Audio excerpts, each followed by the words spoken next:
My name is Robert Taira Wilson. And where can people find you? You can find me online if you just type in that name, because there's only one of me. Robert Taira. Taira is spelled Taira, Wilson.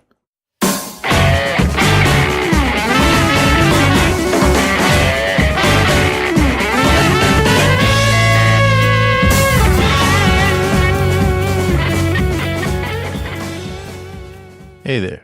Welcome to the Matty B Files, and I'm your host, Matt Bigelow. Thank you for hitting that play button. We've all seen those videos with the smartphone people bumping into stuff, getting run over by cars,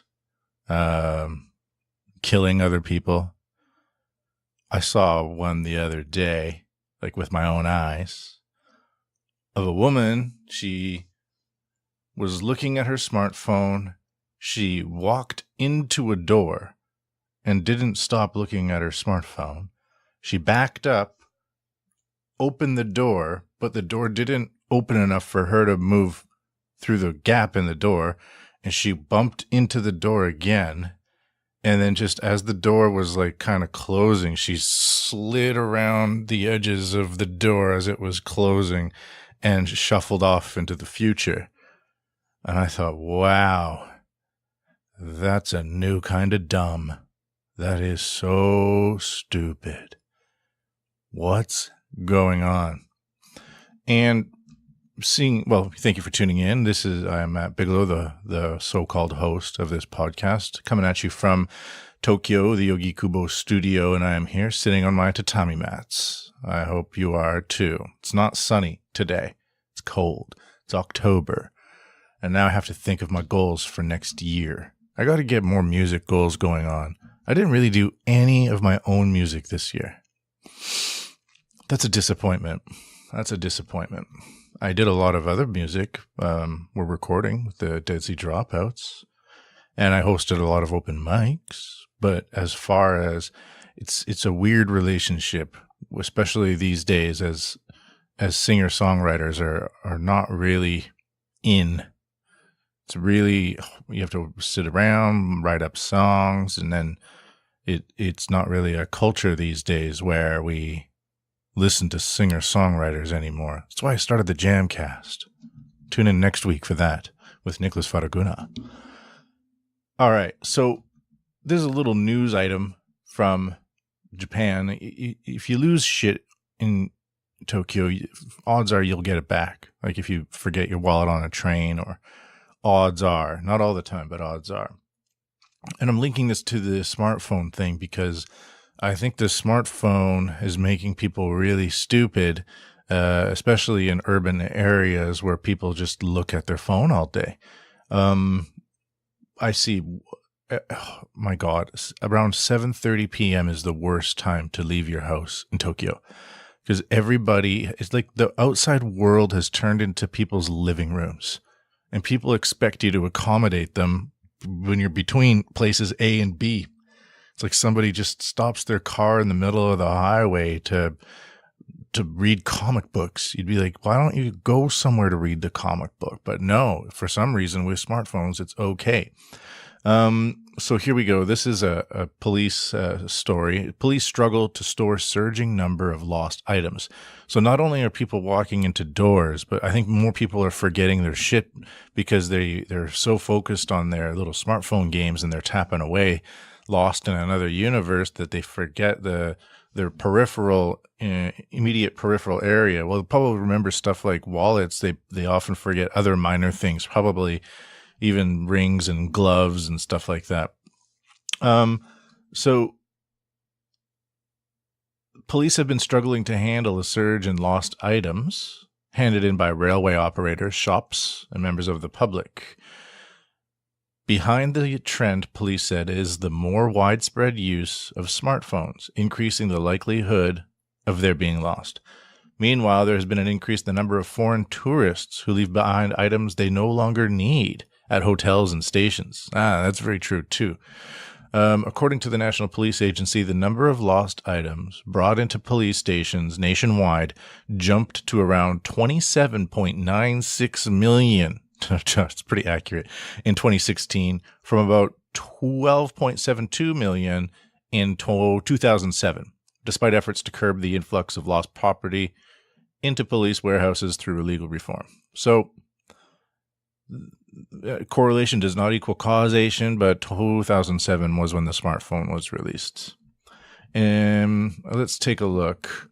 Furthermore, operators of businesses such as shops, hotels, and trains, they have to hand them into the police, which may also increase the likelihood.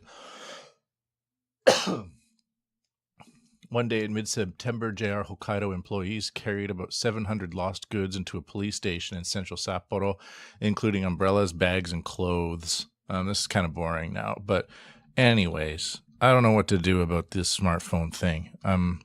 For me, it's just so obviously stupid, but it keeps on getting worse and worse and worse. I don't know what to do.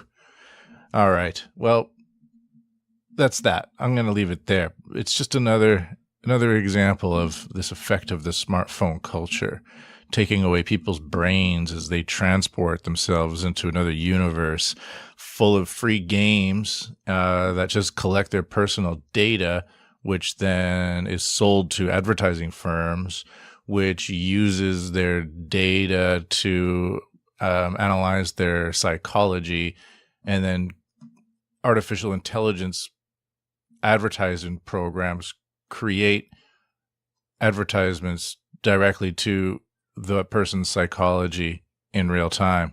And that's why you get the advertisement that is either something you just bought or something you thought you've needed your whole life, but never realized it until now. All right. Today's guest is Robert Taira Wilson. As you already know, it was put in at the beginning. We had a delightful conversation. I'm not going to talk too long. It's already 7 minutes, as I've already just did a little 7-minute intro. Anything else? One more thing, actually, is the future of news. I hate the news these days.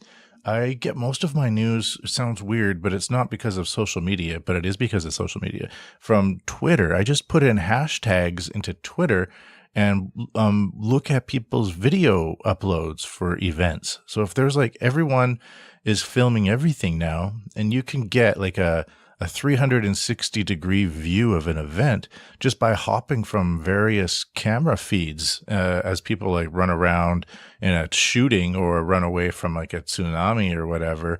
The video is not exactly the best, but it's actual footage from the actual event.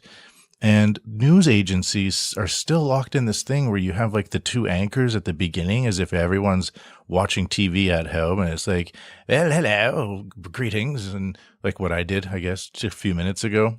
And these days it's mostly, I get the news is largely on feeds where the user can skip through the feed to the place they want. So I just find myself, even when watching a traditional news report, jumping into the middle of the report because that's when the information I was searching for can be located. So all of these news agencies are now shitting their pants because they don't know what to do. But I say, you're done. You are done. You're so done.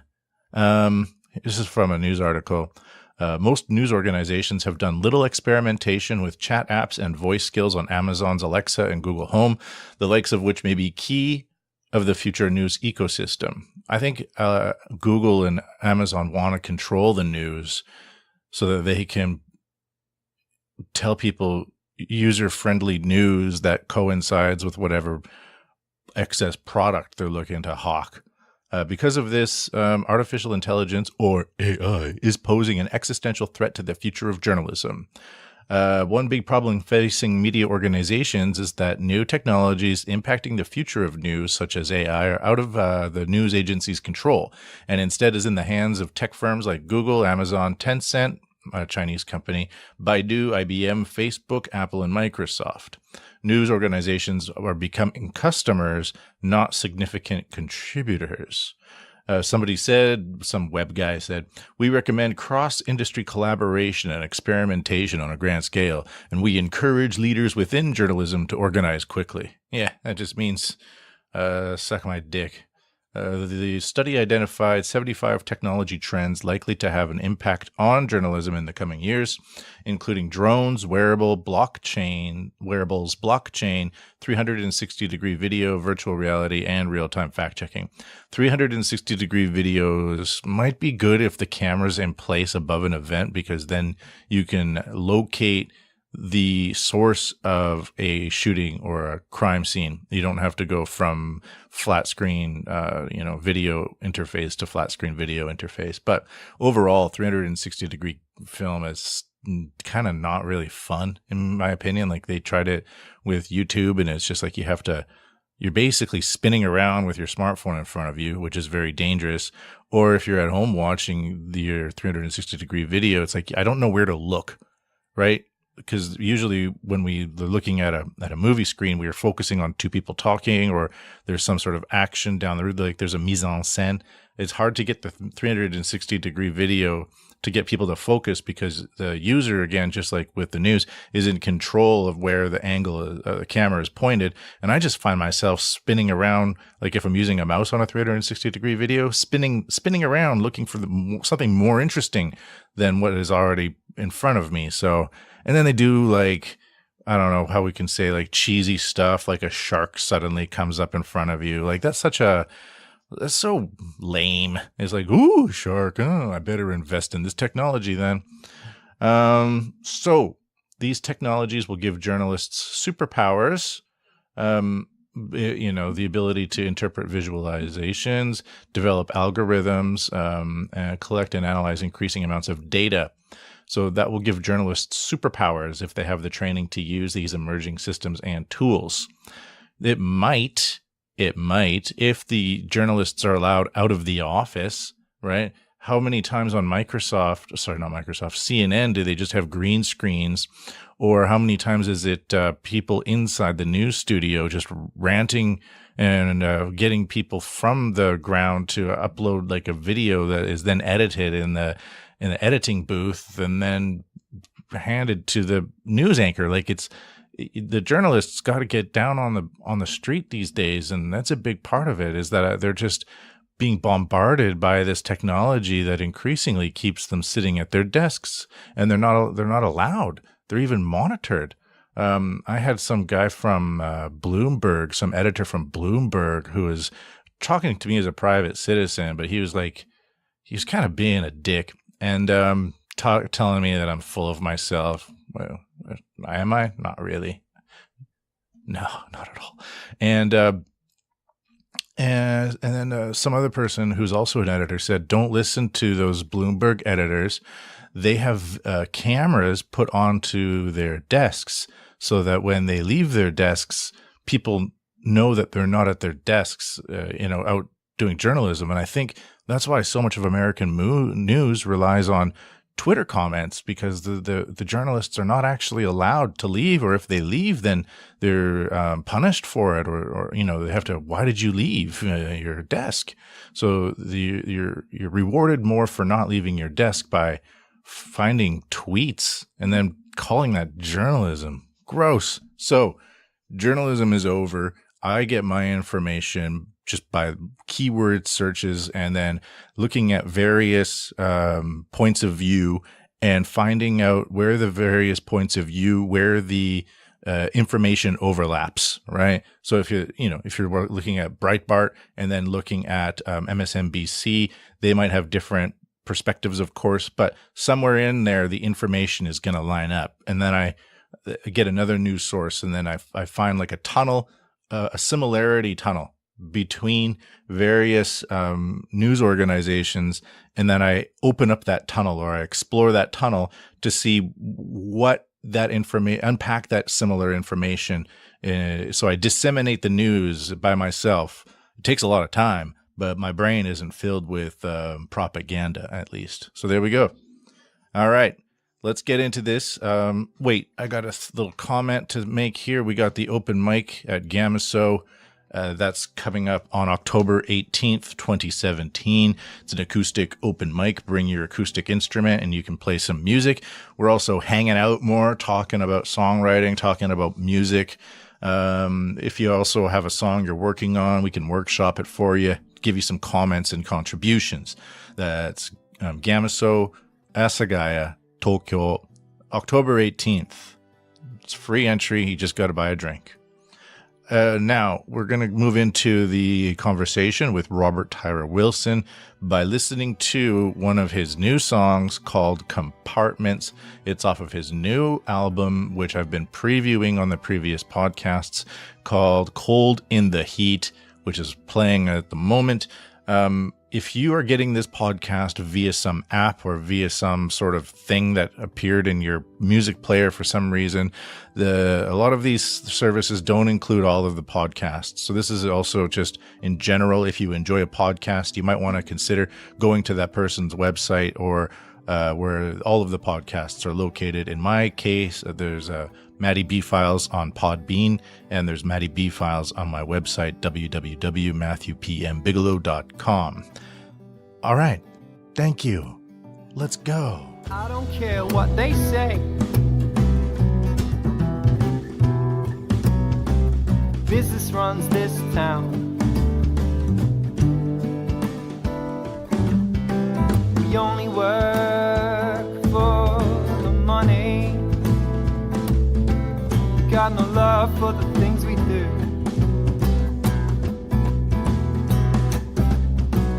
Meanwhile, I'm just an animal moving along the final Rubicon. When the crew sings their chorus in the moorings, slip away, working day, gone for a while, echoes the impermanence. I'm turning up for the money, and then I'm back to my compartments.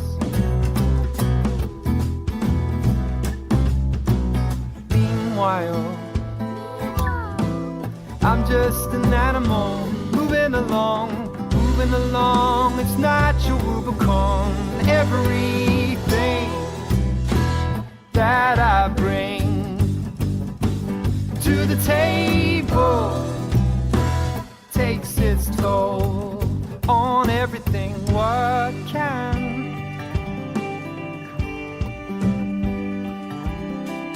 little old me do?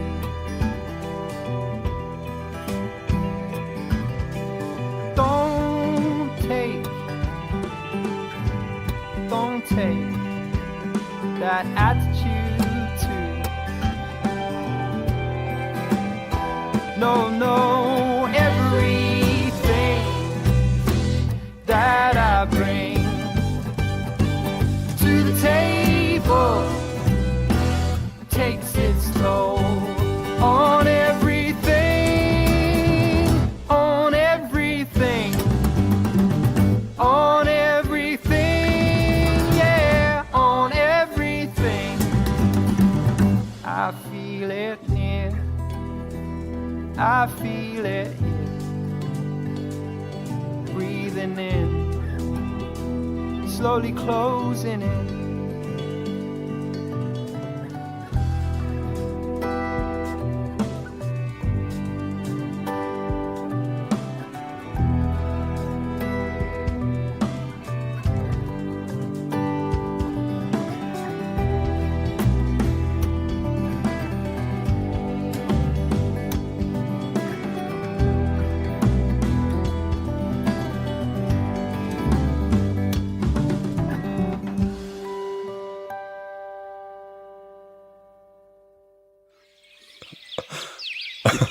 You're listening to the modern male have a conversation. Yeah, sounds like nonsense, right? Right. I think they're talking about diversity. I'm not sure. I think they're talking about coconut oil. Yeah. I don't know. A lot of athletes are using the coconut oil. Mm. Well, we're rolling. Yeah, I think I'm going to keep that. So let's open up some pumpkin beer. Oh no! Whoa! Oh no! Ouch. Okay, this pumpkin beer has those weird Japanese tabs on the top. So that's supposed to be easier, right? Yeah. You're making it look really hard. I know, because I was operating it like a moron. So this is a pumpkin ale, and this is actually a osake, because it's technically happoshu, because Japanese beer laws are very strict. So once you put pumpkin into a beer, you can't call it beer anymore. Oh, right. I learned that last week. No way. This is from Kizakura. I don't know. I'm not a big fan of pumpkin beer. I actually think it fucking sucks. All right. So let's try it. Okay. What's your name? Robert. Robert. My musician name is Robert Taira Wilson. Why Taira? Because there's a lot of Robert Wilsons out there. Oh. And I felt like I needed to have a slightly more unique name. Is Taira made up? Taira's my wife's second name. Okay, because I kept on thinking, like, why does this guy have a girl name? And I was like, well, it's not Tiara. But it sounded. But I have been called Tiara a lot. It sounded female. But then I thought, well, he's from England. Maybe he has like one of those old kind of fairy names, like the Irish fairies. But it's pronounced Taira. Taira. Robert Taira. Yeah, I guess there are a lot of Robert Wilsons out there. Yeah, there's Robbie a W. Robbie Willie Wilson of the Roberts. Yeah. It doesn't really work. Bob Willie. Yeah. Bobby. Is that enough? Oh, yeah. Well, you said it wasn't very good, so we better don't give me some too more. much. Okay. Yeah, it doesn't look very good at all, does it? It kind of looks like it's really terrible beer. Yeah, it's very opaque. And it doesn't even does it smell like pumpkins? Oh, well, I tasted it before I smelled it. That's your first mistake. It kind of smells like washing up liquid. Yeah, it does. Or it smells like a sink that's already been washed. Yeah. Like the dishes are done and there's like that scummy water. The film on the top. Yeah, there's a couple of bubbles clinging to a corner. Do you do the dishes like that then? In a big sink full of water? Not anymore. I used to. Yeah, me too. But not anymore. Till I came here. Yeah, because no one has that idea. No. You have to blew my mind. You have to just keep the water running. Yeah. It's really strange. Like a stream. What I do now, because this is so interesting, is I just put all of the glasses, the dirty glasses, and then I soap Wait up until your guest comes around. Yeah, I put up a cloth not cloth, but a sponge with a lot of soap. And I just soap up all the glasses and then rinse them out. So I don't have to have the water constantly going. Oh, you're very eco-friendly. Well, you got to be careful. Yeah. Someone might tweet about it. Yeah, someone might be watching or listening. Somebody might be like, in Japan, they use all that water. And I can be like, whoa, not me, bro. But it rains a lot. It rains a lot. Yeah, it's not like there's a shortage of water. I know.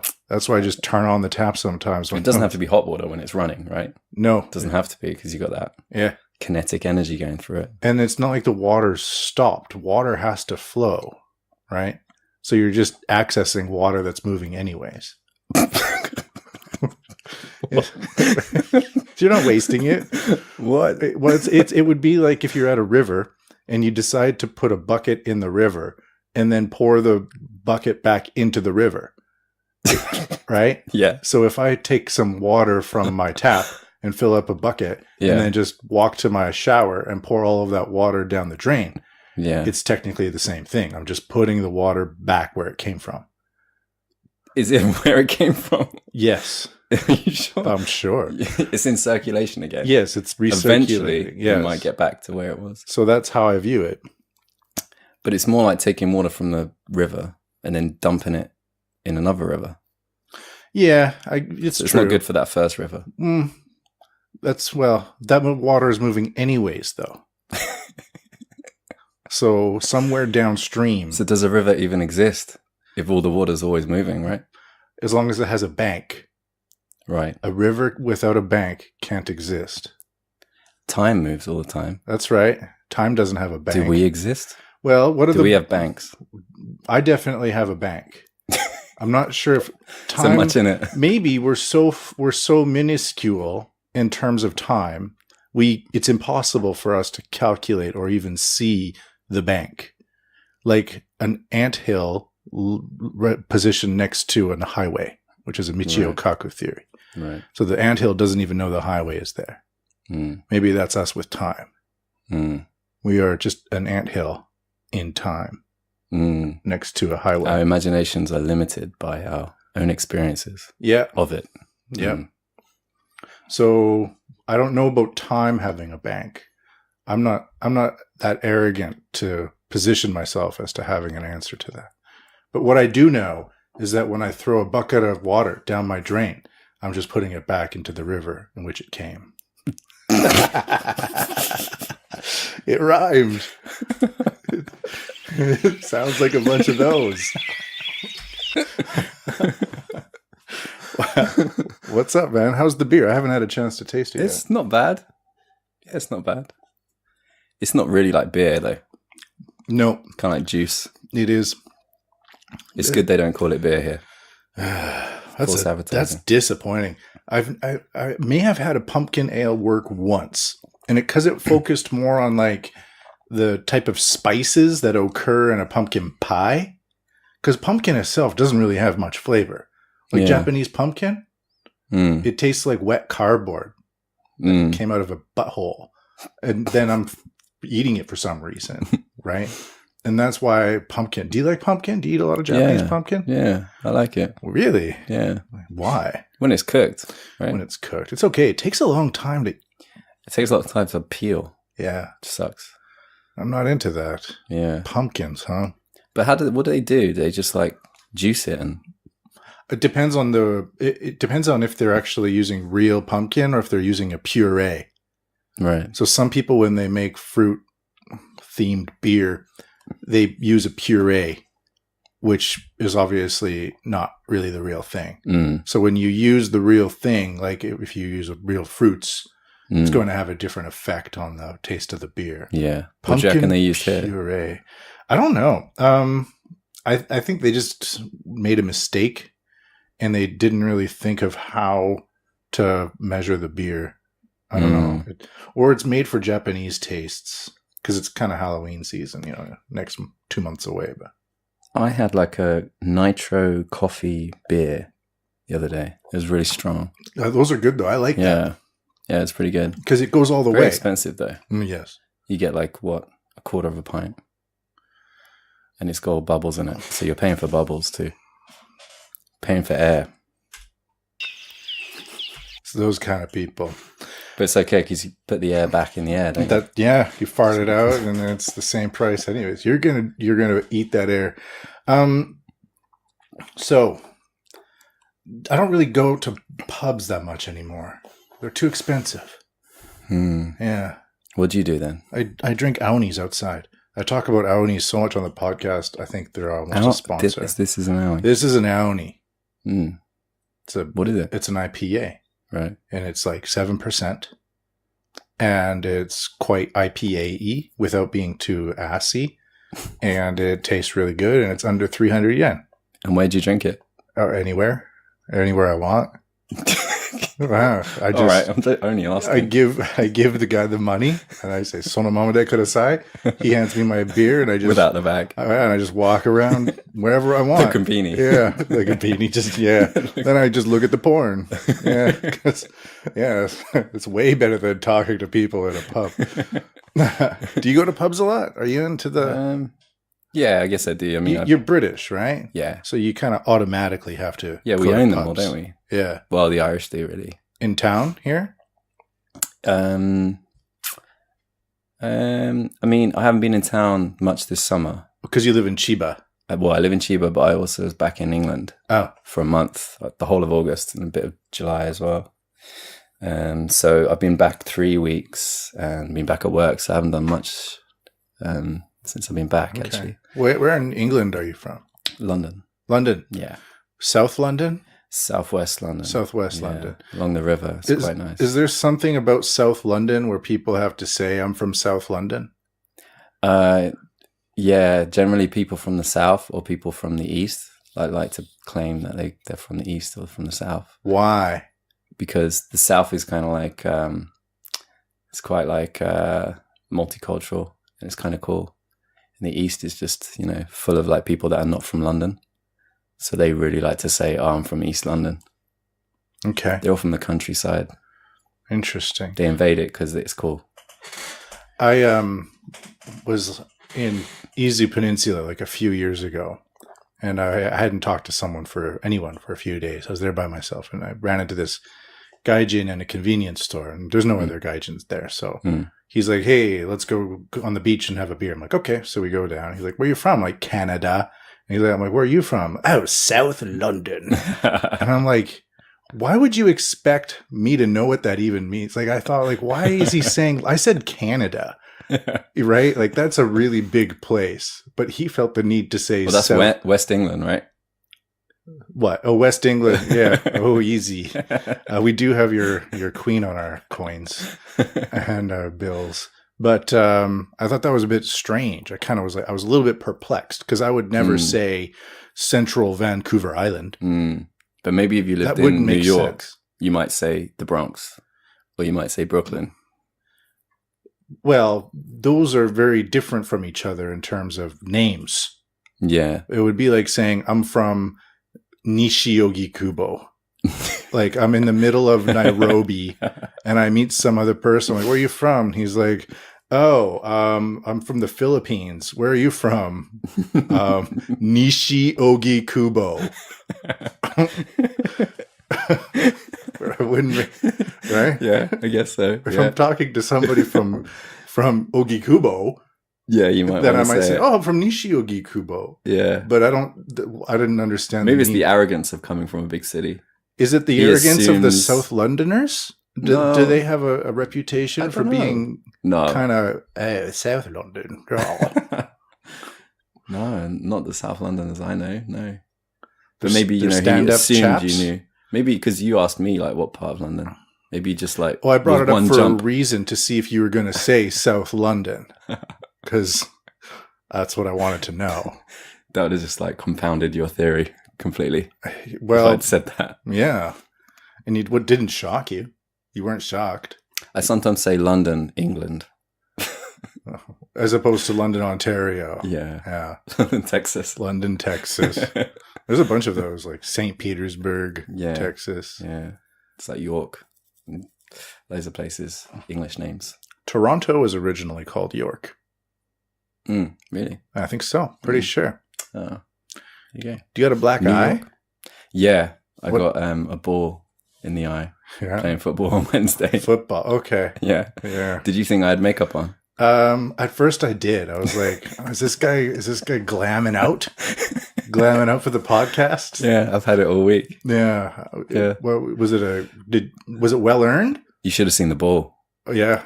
Probably saved it okay.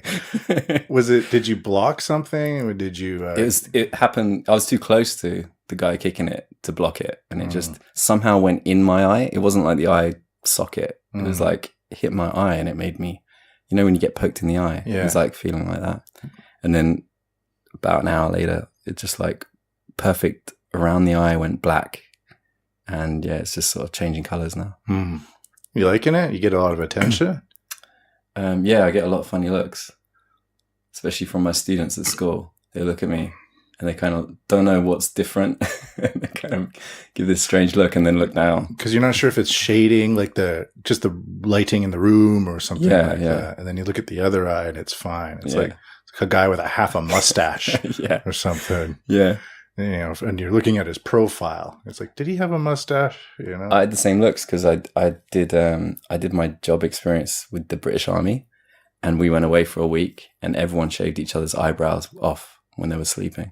And I came home with like a missing eyebrow, and I got the same looks from everyone. They were like, something's different, but I can't quite put the finger on what it is. Missing eyebrow. Has he done that on purpose? You were in the British Army? Only for 2 weeks. It was like work experience. Oh, okay. Yeah. Like, did you get to shoot guns? We got to clean them. Oh, that's all right. Yeah. For England, that's pretty cool. Yeah. For America, that would suck. Cleaning guns. Yeah. Yeah. That's what they do in daycare. Right? Just clean guns. It's time to practice your Second Amendment rights, kids. Yay! Right? They get all stoked. Everyone's like, look at those kids cleaning their Second Amendment rights. Oh, God-given rights. Let's prosper. There was a I like guns. portraiture exhibition. A what? I saw a portraiture exhibition. Oh, yes. and it was like Americans with their guns and their family. It was in the Guardian newspaper.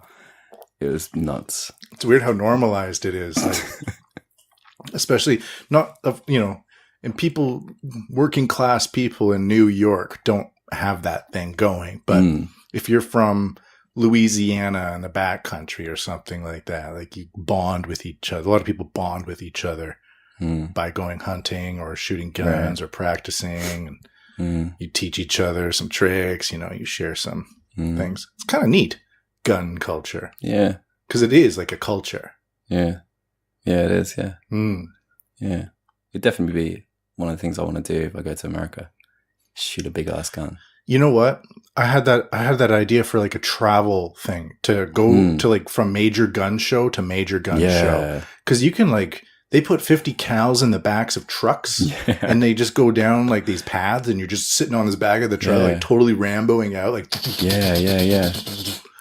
Or all those people that line up on one hill and shoot at another hill.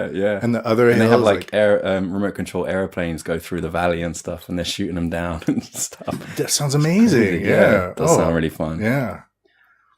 Yeah. Much more fun than going to the woods with another geezer. And doing this. Oh, yes.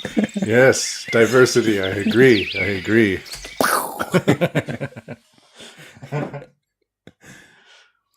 So, you live in Japan, and you do for now you do songwriter stuff, singer-songwriter stuff when you're not teaching English, like me. Yeah. So, what's it like to be an English speaker who sings in English to Japanese people that don't understand English? Yeah, it's because I do that. It's a bit weird sometimes. Yeah, it is.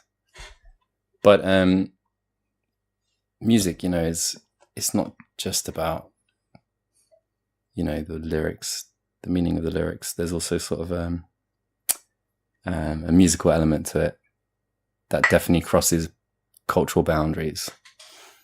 I mean, you can go anywhere in the world and listen to the local music and appreciate it. You might not know, the local myths, the local cultural traditions, the language. You can still appreciate it. But yeah, definitely for me, I'm aware that maybe the audience is only getting half of what I'm trying to do.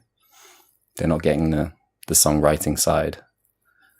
But my stuff is quite guitar heavy. So I do a lot of technical stuff on the guitar. Yeah. And I think I ramped that up a bit when I moved over here because I knew that people wouldn't get the other side of it. So I started doing more instrumental bits, like more intros, more outros, and up my game on the musical side. How long have you been in Japan for?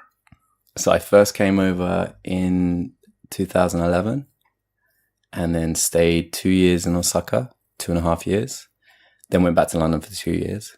Then came back last year, March, 2016, March. Oh, so not that long overall. Yeah, like 3.5 years. 3.5. Maybe, almost 4 overall, yeah. Long enough, but yeah, not as long as you. No, I'm past 11 now, so I might have a different perspective. What is your perspective? What is my perspective? Well, I like what you were doing, making your stuff more technical, making it a little bit more instrumental.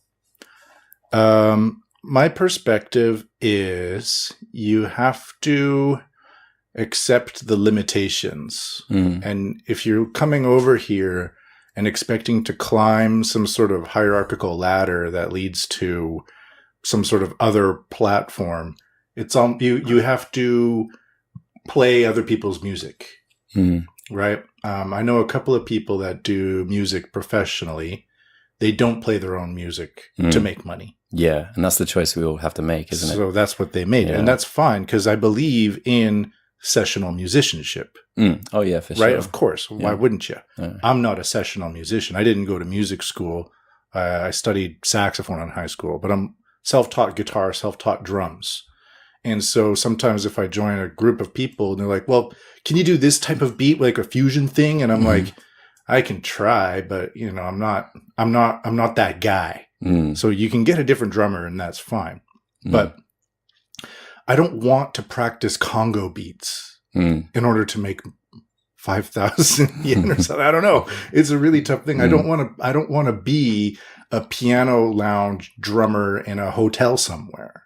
I've never thought that way of like, I would rather teach English. Yeah. Because yeah, me too. That's why I teach English. Yeah. I could also do that. I could do covers and play in bands and do weddings and functions quite easily. Yeah. But then I'd be sort of compromising myself, I feel. Like I'd be compromising. For me, my music is quite sacred to like whore out myself and like, you know, who I want to portray myself as and how I communicate with the world. And if I start to sort of like pervert it to make money, I feel like I've damaged myself somehow.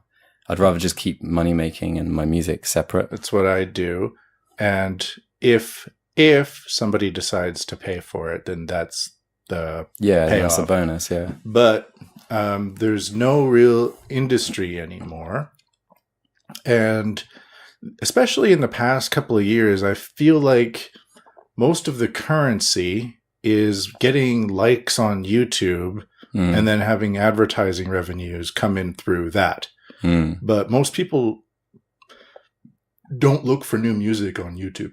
Apparently 82% of YouTube users use it to listen to music, but less than 20% of YouTube users use YouTube to find new music. Yeah. See, there's the fridge. There's the old fridge. I warned you it would happen. So I kind of feel like my perspective is there's a lot of great music out there. It's exceptionally hard to find.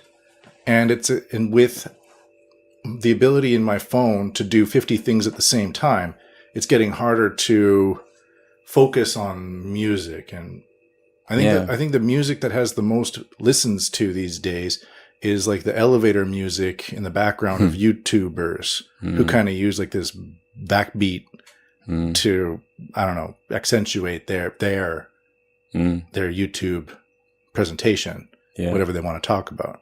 Yeah. So that's my perspective. Now, it sounds like I'm giving up, but I'm not. But I think that's really what's happening, right? Like, I know a guy, he has 150,000 views on one of his SoundCloud videos. I ran into him like a month or two ago selling his CDs on the street outside of Shibuya Station. Obviously, that's not a way to success. That's not a way to fund yourself. No. So I'm kind of wondering about the current status of, there's the music that you make for yourself, and then there's the music that you perform for others, and then there's the amount of people available in those others. And if you're playing at the Dickens, that's cool. People are there going to have some fun. They want to drink and party. But I'm not sure about the idea of getting enough people to come and listen to singer-songwriters who play in a different language. That's kind of a bleak view, but it's true. So how do you operate within that framework? That's what I'm trying to figure out. Yeah. Well, I mean, all what you've said then is how I find it too. But I'm never going to stop doing it. Right. So, you know, even if no one listens, I'm still going to do it. I have to do it. Yeah, I've tried, I played with the idea of not doing it. It lasted for like 10 minutes. It was almost like a guffaw. Like, I'm gonna stop. Yeah, I think it too. I'd be so much happier if I just stopped doing it and just focused, you know, all that time and energy on something else. Yeah, but ikebana. As soon as I do that, as soon as I have a week where I'm too busy to play or too busy to create something new, I just get way more depressed than I would, you know, even if than I would have done if I tried and no one listened. How often do you play live shows? Live shows. Well, I used to play a lot, like every week or 2 times a week, but recently I've cut it down a bit because I think playing often is a good way to like meet a lot of new people and like up your skills and whatever, get good experiences, get to know venues, get to know promoters. But then after a while, playing that often is like detrimental, really. Really, you should focus on a few good venues and a few good shows, like maybe once a month play. Yeah. And try and get people to come. Mm-hmm. And that makes a lot more sense. And then plan your events 3 months in advance. Yeah. That's what I'm thinking about doing next year. I get really nervous about trying to plan something 3 months in advance, because then I have to worry about it for fucking 3 months. Mm-hmm. But I'm thinking about next year doing like definitely 4 shows, spring, summer, autumn, winter kind of thing. And then do some every 3 months. Yeah. Play. And then try to put on some good shows that way. And that way, because people, if you're playing with a full band, a lot of these guys they have families. It's hard to get everyone together to practice. Yeah, that's things right. Like that. Yeah, that's a big pain about playing with other people, right? The Dead Sea Dropouts, almost nobody has kids except for the violinist. And that's only, and the cellist. But that's only very recently. And so everyone's just like, oh yeah, of course I have time. But if with the Matty B sides, not files, but the Matty B sides, almost like the other guys have like these really busy schedules.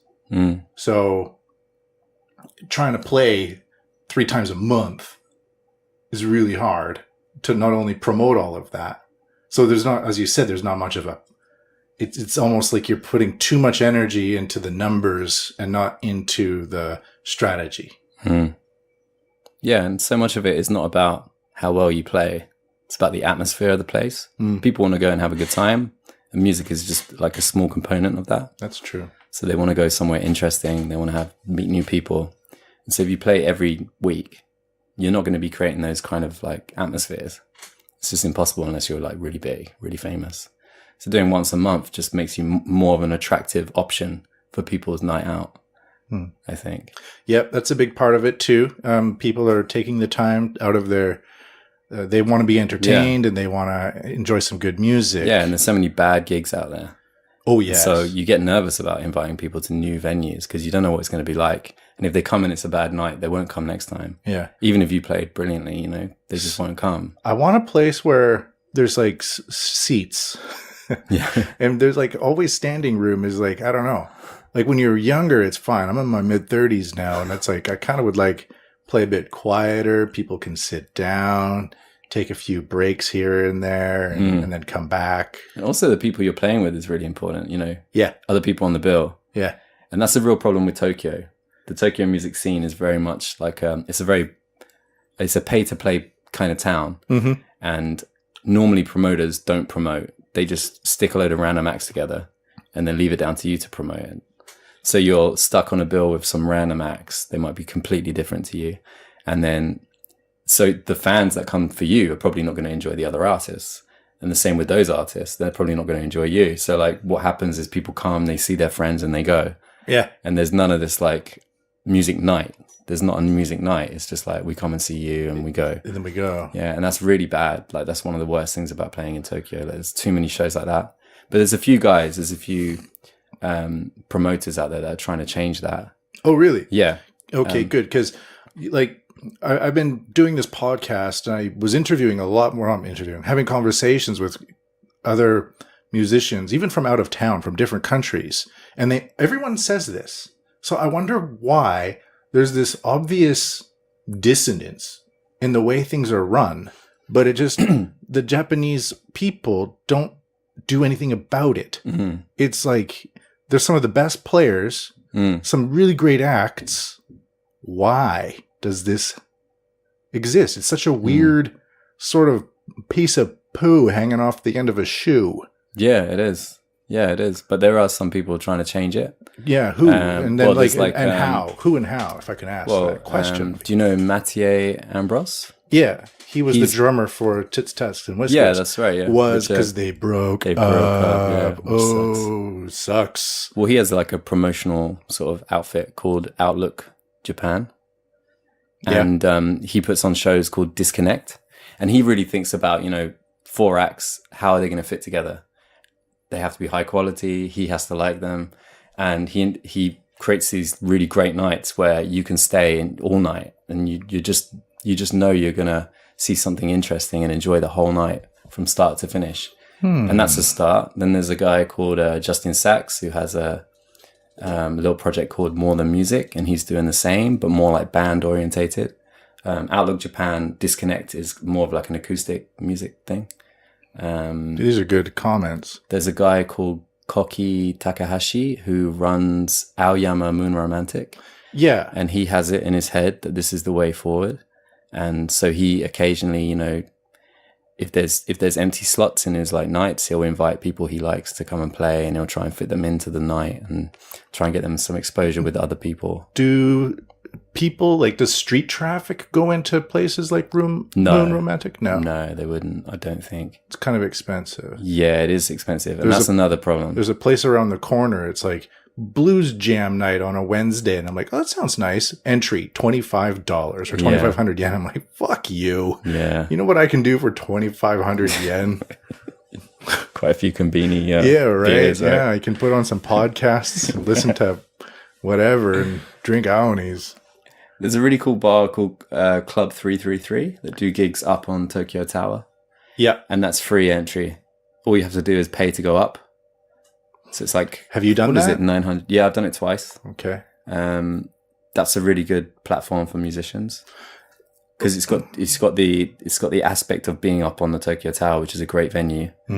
And the added, you know, incentive that there's going to be good music, maybe. Do people stick around for the music, or is it like people just walking around going, oh, look, they have a guy over there, and then they just continue, let's take a selfie over there? No, it's pretty well set up. Like when I've played, you get a certain amount of passing crowd, but like I've always brought people, and then you create a momentum and people stick around and watch it. And, you know, the way it's set up is like quite a spectacle. You know, you've got like a really nice big stage with like cameras. It's filmed and it's like streamed on YouTube. Yeah. And it creates a bit of a spectacle and people are interested. Okay. And then like, as soon as they're interested, if the music's good, they will stick around. I saw a video of Kate Beck playing there. Yeah, she's played there a few times, I think. Yeah. She matches that type of thing. Yeah. Yeah. A lot of my music's very acerbic. So like, you know, talk about like coming and... Oh, really? I can't really just walk into Tokyo Tower and like talk about coming. Not on those songs, but like Suntory Whiskey. I'm screaming in Japanese, talking about being far away from home. Like it's oddly not entertaining. in the way that you would expect, like it's oddly not entertaining to people who go looking for accessible music. Like it's not like it's unaccessible. It's you have to, I don't know, I think you have to be a certain type of person to like it. So it has more downvotes on YouTube than upvotes. That's an achievement.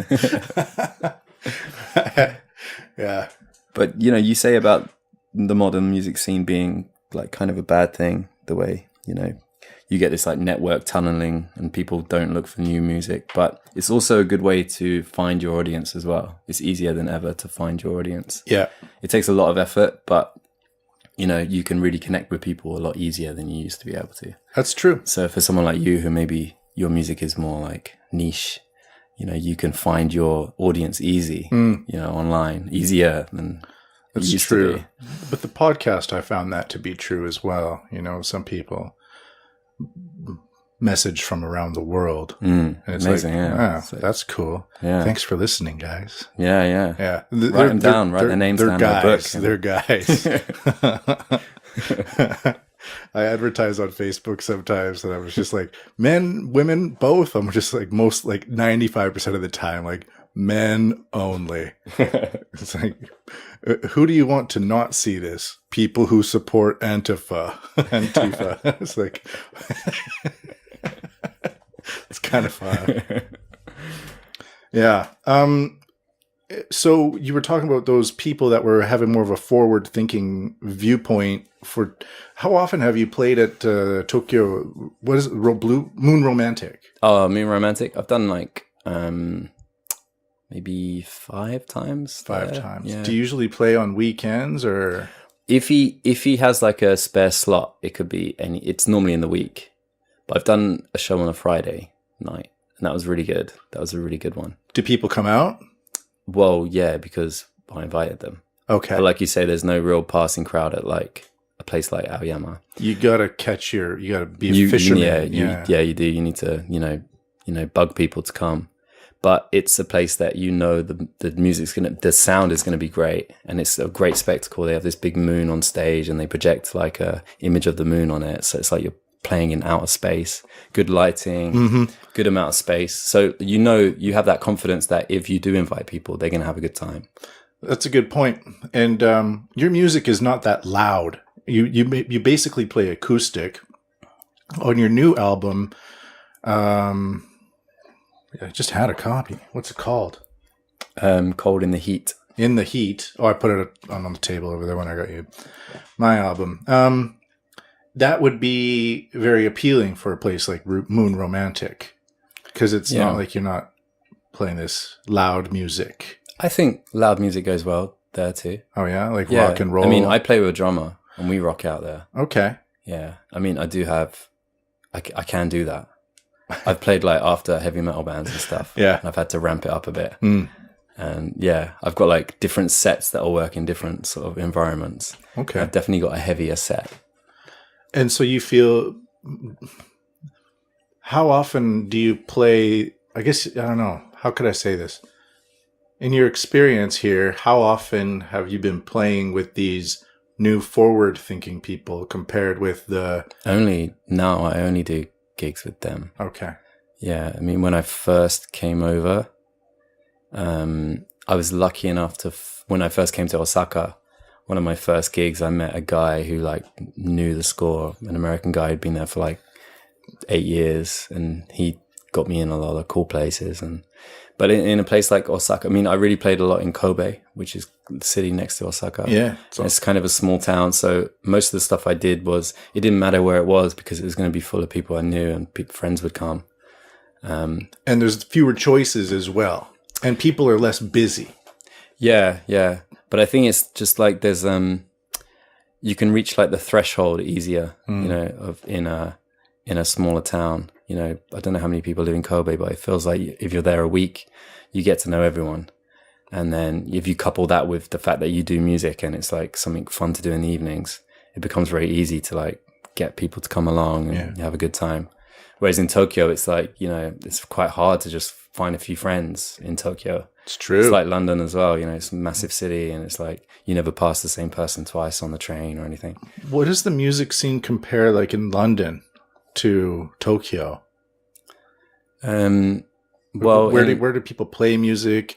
Foot traffic, price, cost. Really, like London has turned into like this big sort of open mic sort of town, and all the musicians in London have got a bit sick of promoters who get them gigs and then say, "Oh, you need to bring 10 people to this gig, or you need to bring 15 people to this gig," and they give pressure to musicians. Lots of promoters used to do that, and now musicians are just like, "Sod that, we'll just like play open mics."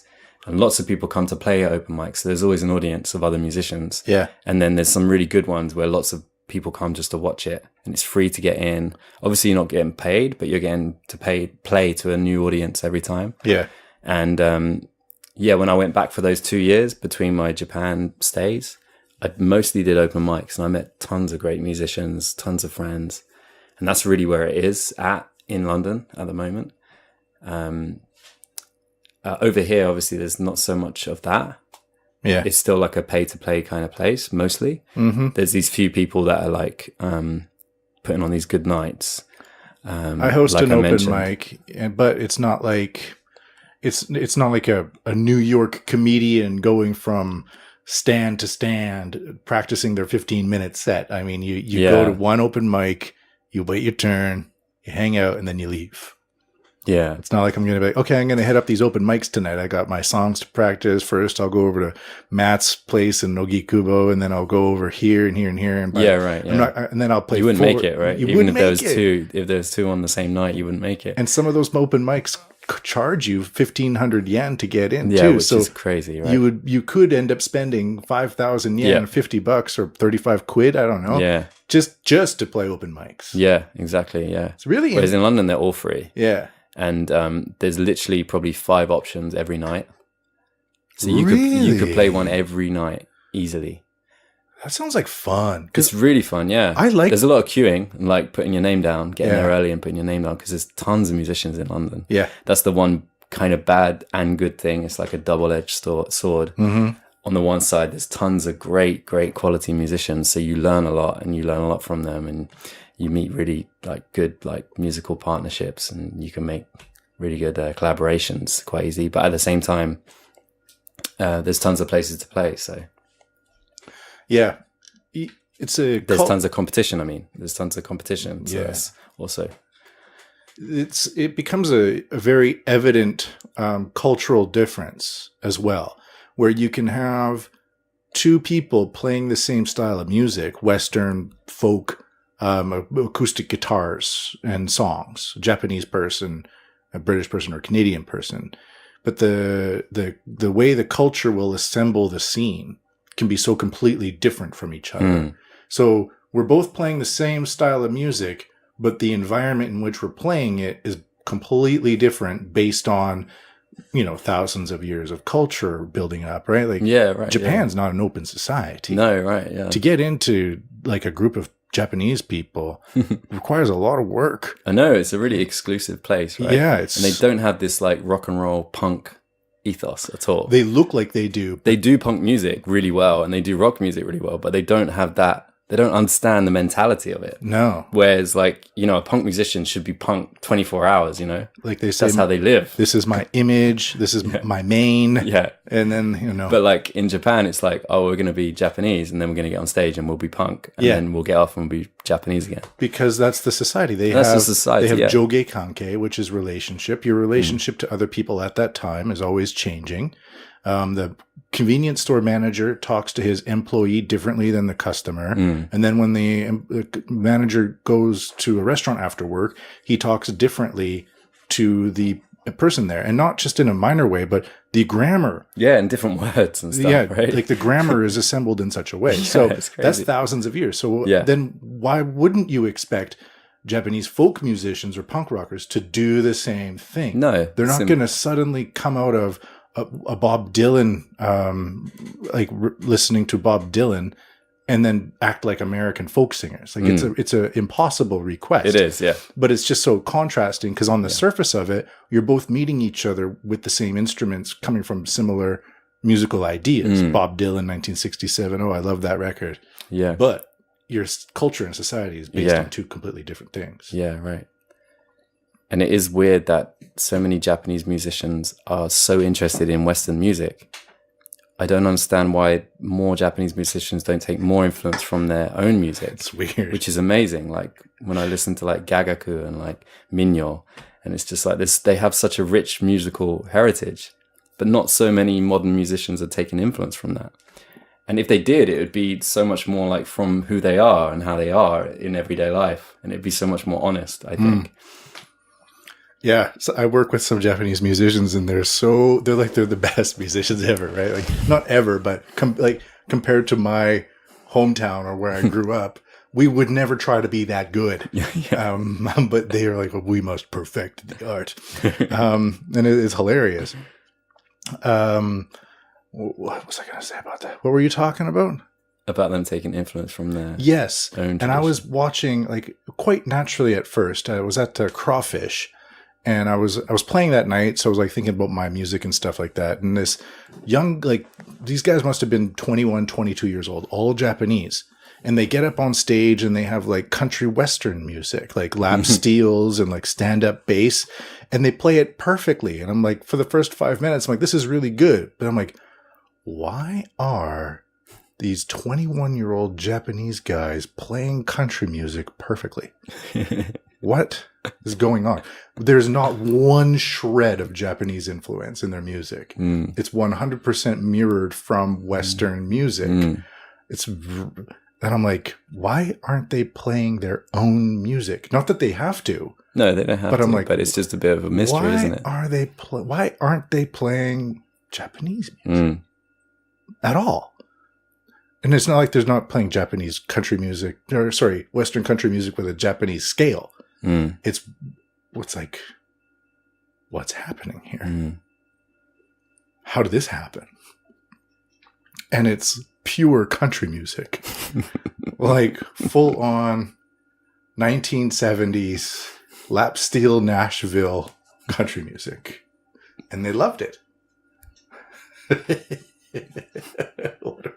That's wacky. That's wacky as, yeah. All right. Any additional thoughts about why? About why? No. God knows. God knows why. There must be a good reason for it. I mean, maybe we impose our cultures on other cultures too much. The media apparatus is pretty fierce. Yeah. Yeah. I mean, we do in everything else, right? We do in economy and politics. Everyone does it sort of our way. Well, in the modern world. Good. Then in that case, we can say, go colonialism. Woo! No, but that's what I mean. It ruins so much. Wouldn't it be great if, you went to Japan and everyone was playing some sort of like derivative of like minyo? What's like minyo? Minyo's like folk music of Japan. I don't know it. Yeah, just check it out. I've got a friend actually who lives in Kobe. He's a minyo champion for Hyogo. She sung me some songs. It's fantastic. What did you think of that last beer? Pretty standard beer. I thought it was pretty good. It was called Road Trip, an American IPA. I'm not a big fan of IPAs, really. What? Well, this one's an IPA, too. I know. I love IPAs. It's all I drink. What do you drink, then? I like stouts. I like a stout, too. Yeah, and ales. Yeah. Not Indian pale ales, but I'm big darker into ales them. I like. This stuff always, reminds me of like, I don't know. Cleaning fluids. Yeah. So, I'm from the Pacific Northwest. So Oregon, Seattle, Vancouver, Victoria area. And that's where a lot of this beer. Right. So I kind of grew up step by step. Right. Getting used to it. So you've got the taste in you. Yeah. Like the Scotch palate. Or something. Right, yeah. That smells great. I love that last beer. Yeah. It smells like window cleaner to me. Oh, this one's horrible. This is a shitty fuck. It's from Australia. That's why. Ugh. Stick to your Fosters that no one drinks, right? That's not even from Australia. I know. It's from New Zealand, isn't it? I don't know. Well, did you want to bring up a topic here? I know I asked you to bring some things to talk about. Yeah, I don't know. I created the Acoustic Guitar Project in Japan last year, and I'm doing it again this year. And what it is, it's like a songwriting challenge. What happens is a city is chosen and 5 musicians, local musicians, are chosen. And the city has a guitar, and each musician gets a guitar for a week. And during that week, they have to write an original new song on it, record it, then sign the guitar, then pass it to the next artist. After 5 artists have been done, after they've written their songs, we have like a show at the end of the season. So this year should be kicking off soon. I've got 3 artists, and I need another couple. I need another 2 artists this year. I'm curating it. And I'll do it if you want. Yeah, if anyone. I'll put myself down. Yeah, so maybe one more then. Anyone out there listening who wants to join in? So it's really cool. Is there like an order? So maybe you write the first song and record No, I mean, it? I did it when I was in London. So I did the London one. So the first one's already done. No, I mean, it's in like 43 cities across the world. And it all happens simultaneously. And there's a big website. You can look at, New York, like, Paris, London, 43 cities. Tokyo was their first year last year. And I got to create it because I did the London one, and I did a little podcast with David Adams, who set it up. And I mentioned to him that I was going to Tokyo, and he was like, I'd love to do it in Tokyo. And I said, well, yeah, I could try and, find some acts for you. Do you got any Japanese? Yeah, last season was all Japanese. Okay. All Japanese And artists. did you curate last year as well? Yeah. What's it called? The Guitar Project? The Acoustic Guitar Project. And we have a Facebook page, the Acoustic Guitar Project Japan. And you can go on there, and you can like it if you like. What kind of place did you play at? Like, sorry, I'm a little we did confused. We did our show at the end of the year at a place called RPM in Shimokitazawa. Yeah. Good place. Yeah, it was cool. And yeah, we had 5 acts, and they were all acts that I met in like the 8 months that I was in Japan up to that point. And it was really good. Actually, I met a lot of them through Outlook Japan and Mattier's events. I think I met 3 of them through that event. Like I said, you go to his events, you're always going to see something really cool. How often does Mattia put on events? I thought he was doing it every month, and he's like had a bit of a break. But he's got another one coming up with me and with a band called Toe. It's a good name. Yeah, it's actually really good. T-O-W. It's a good. And we are we're putting on an event called Harmonize on the 30th of September at Lingoya. So me and Toe put on one before called Harmonize 1, and this is Harmonize 2. And Mattier's helped us out, so it's like, with in conjunction with Outlook Japan, and that's on the 30th of September. So that's his next event. He's not doing so many events recently, but I think he's going to get back into it. That's interesting. And so one person writes a song and signs the guitar. Yeah, and we get a little recorder like this Zoom thing. Okay. It's actually a Zoom 4. Okay. And they record it on the Zoom. Who records it? They record it. Who's they? Whoever the artist is. Okay, so I get a guitar. So you say you're participating. Okay. I give you the guitar for the Tokyo City. We got a nice Fender. We give you that acoustic guitar. We give you the recorder. You go away, you write your song, you record it.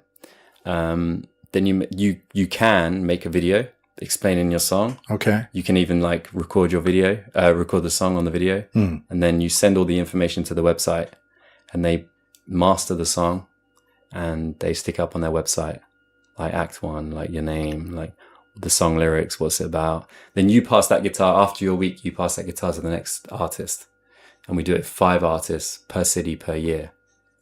Okay, that's a cool idea. Yeah, it's really cool. It's nice and collaborative. Yeah. I think it really strips down like being creative down to its bare minimum, And just it forces you to produce something, like write, exactly, record, and perform. Yeah, in a week. Yeah.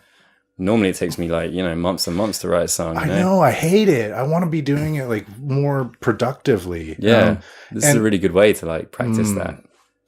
It's so prohibitive sometimes. Like, I think like you can't. Why not? Well, because of this thing. But why does this thing even exist? Because it does. So now you can't do what you want to do because of this thing, right? I find that more and more. I'm just like, why can't I do my other thing? Like, well, because there's this thing. Yeah, right. Yeah. But the thing that but you're you have showing a week, me, so you have to do this thing. Yeah, now. Exactly. Yeah, we got a deadline. Yeah, I like it. Yeah, should be more of that. Yeah, last year was really, really good. So I'm looking forward to this year.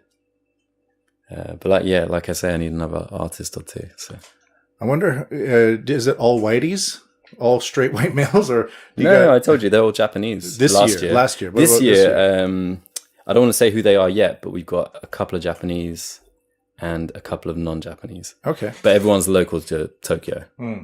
So it's the Tokyo City project. Yeah. Tokyo meaning Greater Tokyo area. Chiba. Yeah, maybe residents. Not Chiba. No, don't know. I don't know. Really? I mean, maybe. Are you doing it? I can't do it again. You can only do it once. Oh. And I did the London one. So I'm just curating it. I'm just like making sure it runs smoothly. Yeah. But I do get to play at the show. So at the show I played. Okay. Yeah. Can you tell who you've got this year, or is it a secret? It's a secret. As now, it's still a secret because I want to get all the 5 together and release them one at a time. And I want it to be a big revelation, like a big reveal as we do each week. I don't want to say like beforehand who they are. I want to be like, check out next week's artist. It's going to drop on Thursday. Good. Whatever, sort of thing. Drop it. Yeah, drop it. Good. And be like, oh. What kind of response do you get to it? Like, I haven't heard of this before. This is a kind of another issue where there's so many things happening. There's this thing that's happening and you don't know that it's happening. Yeah. So like, who's responding and what's the response like? We got a good response. We got like, it's, not in global terms, it's not a lot, but we got like 300 likes from the first round. That's good. It's pretty decent for our Facebook page. And we got like a lot of response from, you know, the songs, lots of comments and likes and stuff. And then we had the show, and we had quite a few people come to the show. And it was a good atmosphere, and we all enjoyed it. So that's the main thing. We enjoyed it. I think it's an interesting project. So, you know, who cares like how many people dig it? It's like, it's a good project. Yeah. I think eventually people will dig it. So just keep doing it. Yeah, I don't really like playing numbers games either. I try to hide numbers as much as possible. And it just sends you down the wrong way. That's it, yeah. It's such a short-term reward. Yeah, that's how I feel about music generally. Yeah. Like I know I'm not going to stop doing it. Yeah. So I'm not going to worry about whether this song is like, people don't dig this song. It's like, okay, well, next song then maybe they'll dig. Mm-hmm. Or maybe this show wasn't a good show. So what? The next one might be better. That's the only way to survive, you know, mentally. Yeah. And to like accept that it's not an upward trajectory. Like, no. Like I did a TEDx show, and then the next week I was down at some fucking sleazy ass bar. Yeah. And then I was up at some other thing, and then that's like, it. Yeah. It's up. There's that's it. Like your friend, right? Busking in Shinjuku or whatever, selling his CDs after having 150,000 SoundCloud views.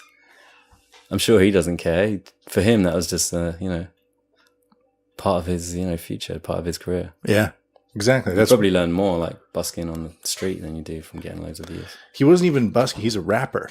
He was selling CDs to strangers on the street corner. Like he had like in his hand a stack of CDs, and he's like, "Hey, you like good music?" And I'm like, yeah. Was he giving them away, or was he was selling them? He was selling them. Mm. Yeah, one man crew. Mm. Is that his name? Yeah, he's a rapper and a wrestler. Really? Yeah.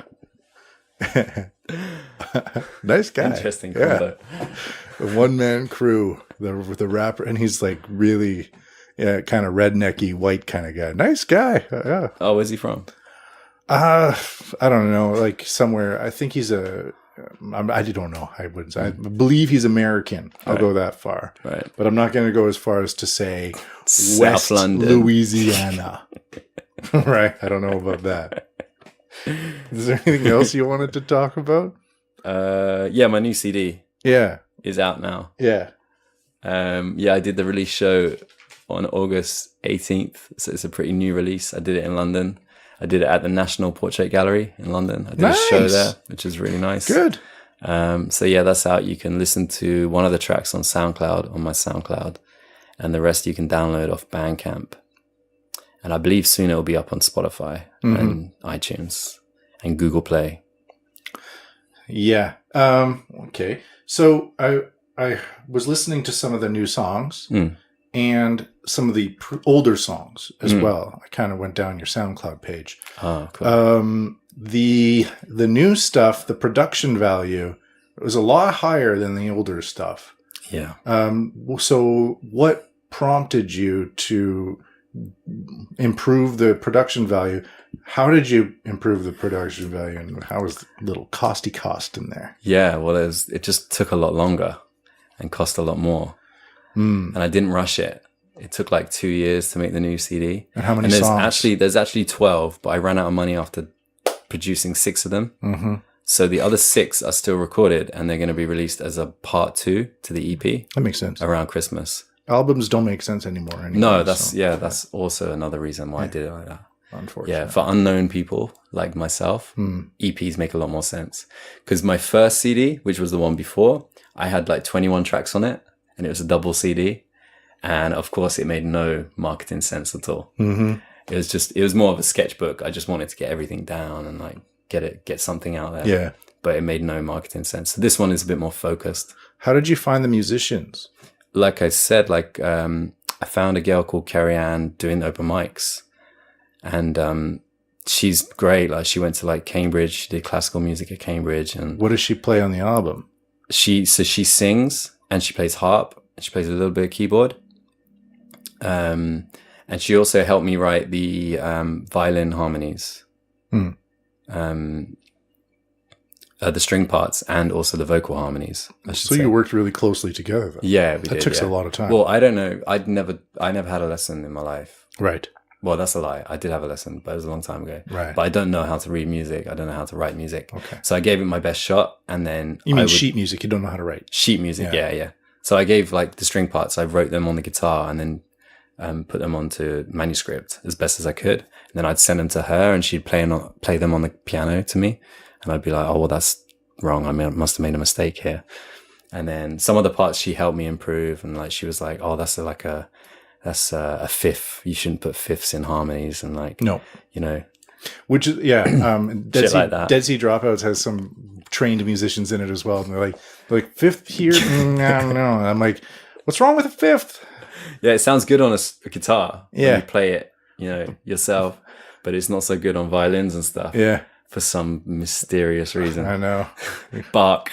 I'm like, what? Something Bach said. What do you have against fifths? Uh-huh. Yeah. All right. And what about the drummer? Where'd you find the drummer? Oh, the drummer. Because he has a really interesting style. Yeah. Very loose. Mm. Yeah. And it very much sits back and suits what I do, I think. I agree.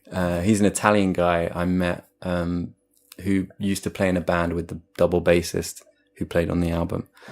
And the double bassist was in a band with my wife's old school friend. And we randomly met at a gig. And then that's how we met each other. And then I played in their band for a little bit. I played guitar. And then I moved to Japan and I sent him some music to the bass player. He sent back some bass lines for it. And then I sent it to the drummer and he sent back some drums.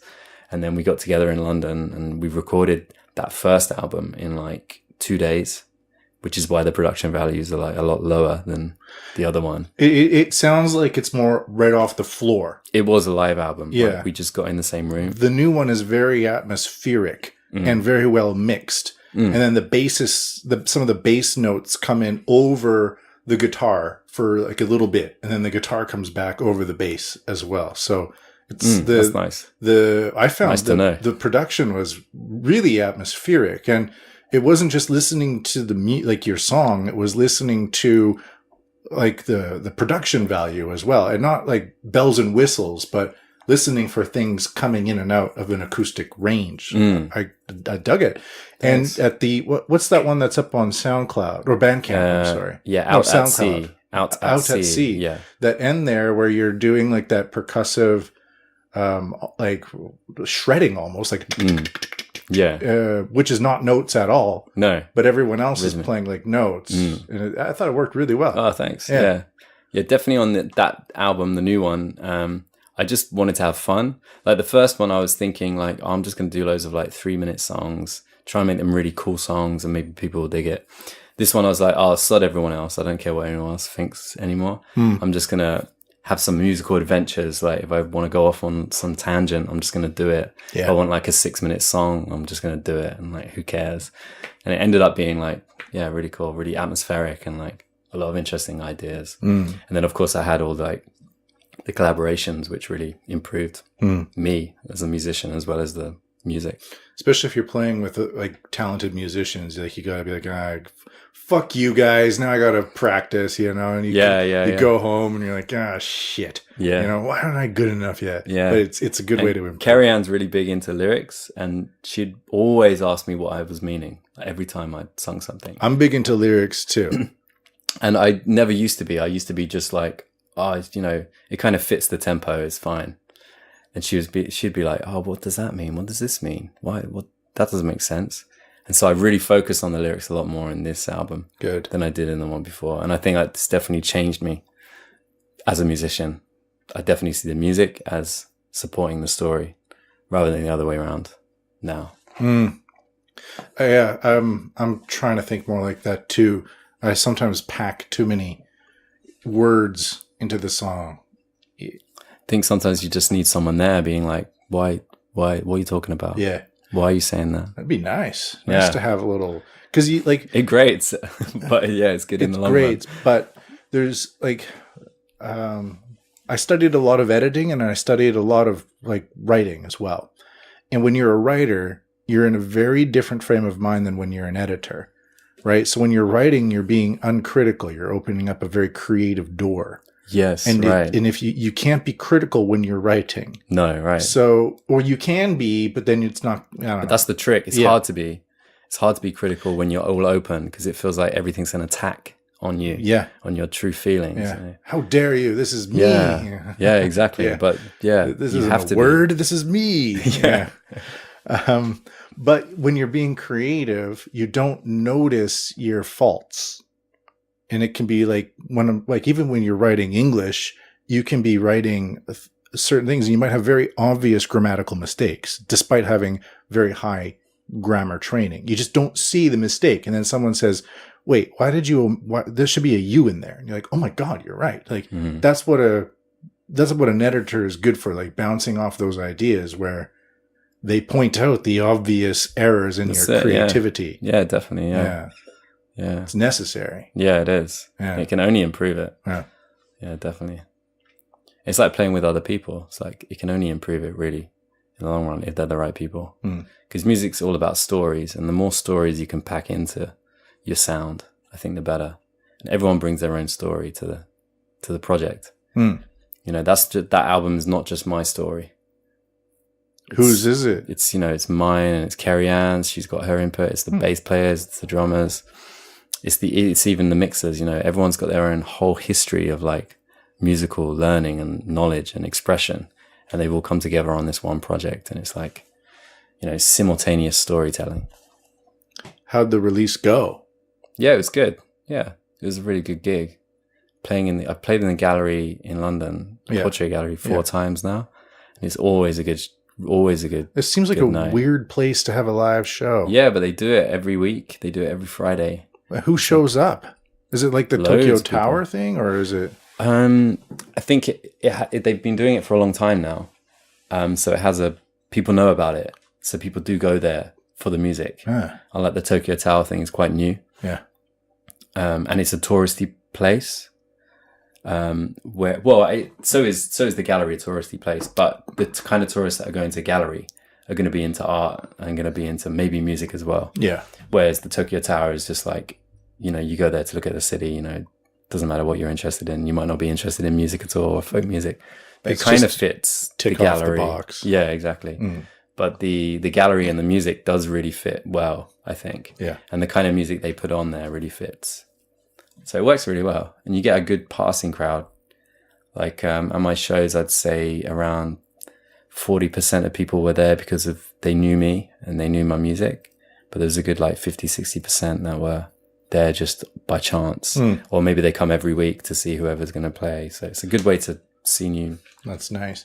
And the space that's available, that's not like a third basement down, is like a lot higher in other countries. In Tokyo, we have these limited spaces and it's a quiet place. You have to be quiet. Yeah. So the place I'm going, like I have a show tonight at Cheshme, and it's like a very small little, it's not small, but it's small enough it's not big. Like people sit on tatami mats and it's a very intimate, we would say. But it can be difficult to find a place that's above ground that has a stage where foot traffic can come in and pay a reasonable price. There's a lot of... Is that right? Am I being right about Tokyo? Yeah. Anyways, I'm glad you had a good release. Thanks. Yeah. Anything else? No, that's it. Okay. That's it. So, recently, here's my idea. Go on. Recently, North Korea's been shooting a lot of missiles. Oh, yeah. And they kind of go over Hokkaido and splash into the ocean. Yeah. For now. So I was thinking, if a North Korea missile hits Japan, we could write a song about it. And I wrote the lyrics, and then I was thinking you could write the song, write the melody. Okay. So, and I was thinking like if it hits Aomori, we would take some sort of music style from Aomori and incorporate it. Right, if it hits Hiroshima or Kyushu or Okinawa. Yeah. The place that gets hit by the missile designates the influence. Maybe you should ask someone from those places. Well, are we going to wait until it hits? We could ask them to help. They could have like a solo. So here, it might be dead. Here are the lyrics. Go on. So, okay, why do you, dear leader, launch missiles at Japan? Can't we all just get along? Because all Asians look the same. Is your kimchi not as good in your palatial Pyongyang halls? If you run out of meat, you can eat your family members' balls. So stop sending missiles over Japan because all you Asians look the same anyways. What do you think? Yeah, I think I'll pass on this one.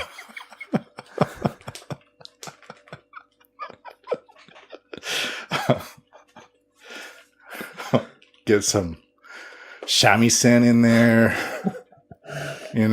trying to include everyone. There's no reason to fight. You look the same. You have enough available. You don't need to fight out or strike against the others. It's kind of like inclusivity. There's plenty of kimchi for everyone. Yes, you don't have to be Korean to eat kimchi because there's enough. It helps though. Even outside the Pyongyang palatial halls. So. Is that what it's all about then, kimchi? Sometimes about kimchi. But I mean, like, he's acting like he doesn't have enough. Yeah. But I think he does. Probably does, right? Yeah. So, those are the lyrics. I have a degree in poetry, by the way. Do you? Yeah, I do. That's why I was rhyming halls with balls. That's why. Yeah. Yeah. All right. What do you think of those lyrics? Coming from England, they rhyme. That they do rhyme. Shakespeare background. Yeah, they rhyme. They rhyme. They do rhyme. I'll give you that. They rhyme. So terrible. So fucking terrible. I was thinking about when I was, so you're from England, right? I'm from Southwest London. Southwest London, of course. How could I forget? And you were why do accents disappear? When people sing, they don't have accents. Very rarely. I mean, Oasis, no, they just sound like British music, but no, they have an accent. They do have an accent. They have that. A lot of people put on accent. Do you think they're doing it? They're putting it on? Yeah, I mean, yeah, like it's like cultural appropriation sometimes. It is, yeah.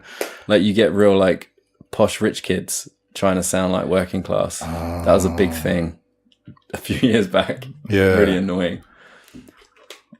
That is annoying. Yeah, I hate that. But I also hate like people that put on just the American accent as well when they sing in. Like a lot of English singers just put on the American accent. When you're singing, it's not like you sound like British. But I don't really sound that British. Anyway. No, okay, maybe that's why. A lot of times, like the accent disappears, though. Don't you find? I remember playing an open mic in London, and afterwards, this girl came up to me and said, "Oh, it's so great to see a South African in London doing music." I was like, no, she just London. Went right there. Yeah, no, bit of a gambit. Yeah. But yeah. A lot of people are like, "What? Where are you from?" Even in London, they're like, "Where are you from?" So it did. Okay, maybe I'm off. I've just been away. There. Have you heard that idea though? That accents disappear? Yeah, for sure. Yeah. It's because people get so influenced by stuff they listen to. Like, oh, I really love Bob Dylan, and that's why I got into music. And everything you sing sounds like Bob Dylan. It's kind of natural, right? You think that's it? What do you think of it? I don't know. I think, because it might be something different. It might be something deeper associated with the singing voice. When humans are singing, it's a very different part of the brain we're accessing compared to conversation. Like Alzheimer's patients that can't hold a conversation can still sing songs perfectly. So I wonder if there's something like a different part of the brain that's being accessed to sing. Because there's no real reason to sing, but everybody sings. It's like a thing that humans do. Wherever you go in the world, people have their songs. And they're like different from the way people talk. Lyrics are different from the way people think. So I wonder if there's something going on there that... Yeah, maybe song predates language. I bet you it does. Maybe song comes from imitation of nature. Maybe it's like us, you can imagine us, well, like hunters in the Congo. Yeah. Will imitate animal sounds. They'll imitate like a baby antelope wanting to play, and a baby antelope will appear on their path and they'll shoot it. So like the ability to imitate nature obviously has a survival element to it. And maybe the first music was telling stories of the hunt in the sounds that you heard during the hunt. So it comes from imitation, perhaps, just spitballing, but as opposed to like, language, which is, seems like a different thing, or from the same thing, but maybe a later development. Because you'll admit when you're singing, you're thinking very differently than when you're talking. It's a completely different way of accessing your brain. Like remembering lyrics and trying to fit them into the vocal pattern. Like when I'm doing that, my brain is like so on a different, not like a higher level or anything like that. It's just, it's on a different focus than most of the other shit I do during that day. Yeah, right. Yeah, that's what music is, right? You're accessing that part of the brain that is bypassed when you're speaking. And speaking is, language is just a tool, right? It's just an imperfect tool. We're all playing these games with our words, but sometimes we need to communicate from a deeper level. Do you think music does that? Yeah, for sure. I mean, that's why I do music. I feel like when I speak, I can't really communicate what I want to say. And I can't really show people my emotions. But when I play music, I can. And that's why I do it. It's the inability of language. It's the inefficiency of that tool to communicate myself. That's why I do music. How does it differ from... How does it differ? Do you know why you're able to communicate better through music than through speech? Because when you speak, aren't you always referring to something? Isn't a word just a referral to an object? Okay, I see what you mean. That's the foundation of it. Yeah. But there's not only objects in the world, right? I mean, feelings are not objects. I mean, not true objects. What do you mean? Maybe that's why. There's not feelings in objects? Fish. Do you mean like, I say the word fish, it's not a fish and it's not a feeling? It's not a feeling, is it? No, I don't. But is that what you mean? No, that's what I mean. When we speak, we're referring to the objective world. Yeah. But when we sing, it's more, we're referring to like the emotional world. And language is better at referring to objects than it is referring to feelings. So if you want to refer to feelings, sometimes words aren't enough, or words aren't suitable, maybe. And that's when we use music. Maybe. Yeah, okay. Interesting. Philosophical. I know what you mean by unsuitable words. Trust me, I've mentioned some of those today. I mean, Jesus Christ. Foundation of your poetry, right? Yes, balls and walls. So original. Anything else? I think that's about it. Oh, what do you think about metronomes? Yeah, they're great. Do you practice? I don't. I record a lot, so I practice when I record. Yeah. And when I did this album, the new one, I practiced to metronomes before I went into the studio, because there's a lot of time changes and there's a lot of like tempo changes, time signature changes, and I had to map them all out before I went into the studio just to save time. So yeah, I practiced then, and it's definitely a skill that it's worth honing Yeah, I agree. Yeah. Did you use metronomes a lot when you were younger? Or No, more never. When did you start using them? Yeah, when I first got Logic on my computer and I started recording stuff on my own, and I was useless. I was always rushing. I was always pushing the beat, and then it took a while to like relax into it. I think it takes confidence to play to a metronome. Yeah, I definitely recommend practicing to a metronome. Me too, because you can think about yourself as yourself, and you develop your own self rhythm, but that rhythm does not match real time. And so when you meet other musicians, having that metronome establishes a current, like a shared concept of time. Right, exactly. Yeah, because time is just an impression, right? It's just like an abstract impression you have. And it's really dependent on how you're feeling, your emotions. When you get nervous, time speeds up. Yeah. You know, when you're really, really relaxed, it slows down. When you're nervous about something, you know, it changes. Like, obviously it's going to change at different rates for different people, that perception of time. So that's where it's good. It unifies it. It standardizes it. Yeah. And you can even think about, if you're writing a song, like part 1 and part 2, you might think there's no time difference between them. But then you get into, if you don't practice with a metronome, then you get into a room with other musicians. They're like, what's with that speed up there? And you're like, it's not speeding up. And like, you play it against a metronome. You're like, oh my God. Yeah. It's totally different. Yeah, yeah. It's like that. Not necessarily wrong though. No, it's not. Then you have to be like, God damn it, I got to program in a speed up. Yeah. You gotta be conscientious of that. Yeah. You gotta ask yourself, is it meant to be sped up? Yeah. Or is that just me panicking?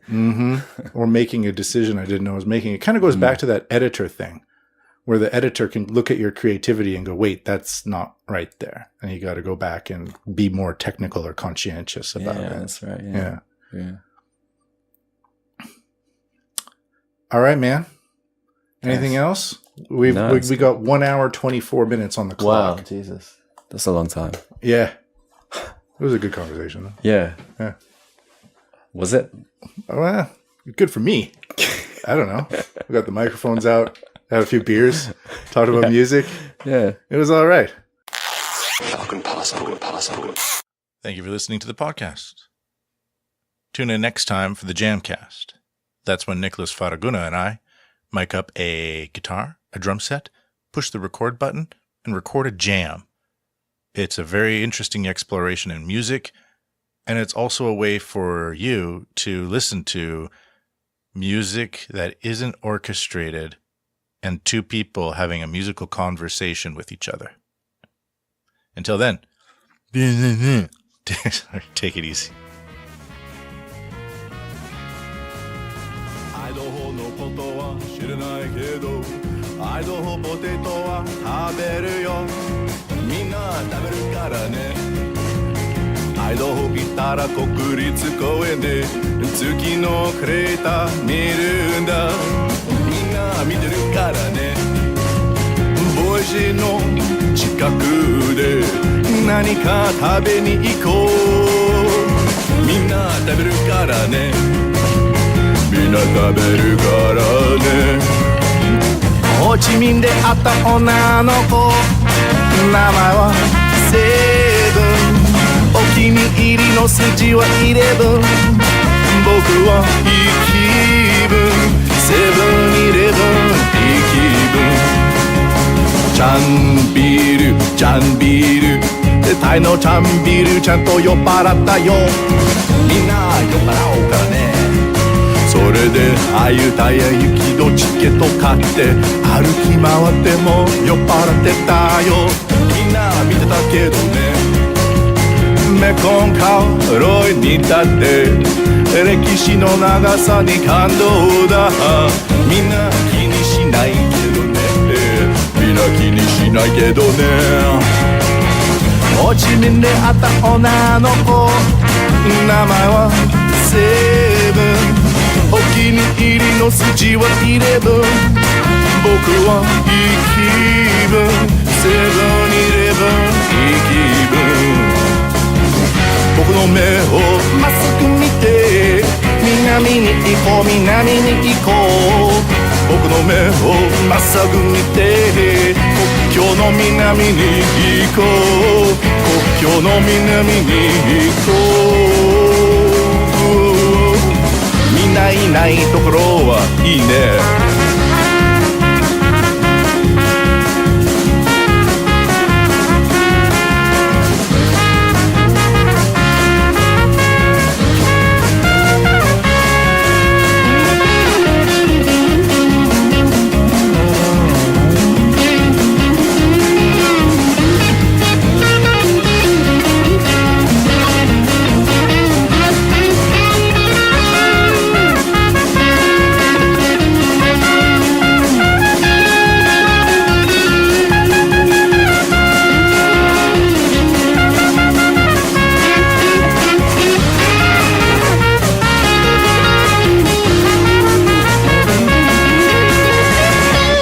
ビゲロと同じビゲロ晩の宇宙バンガローに一部屋プリーズみんな行きたいでしょプロショの宇宙飛行士とスペースウォーカーパーティーだみんな飲みたいでしょ若者って展望室で地球を見たら地図で見たのと全然違うよみんなびっくりだよねねえみんなびっくりだよねみんなびっくりみんなびっくりだよね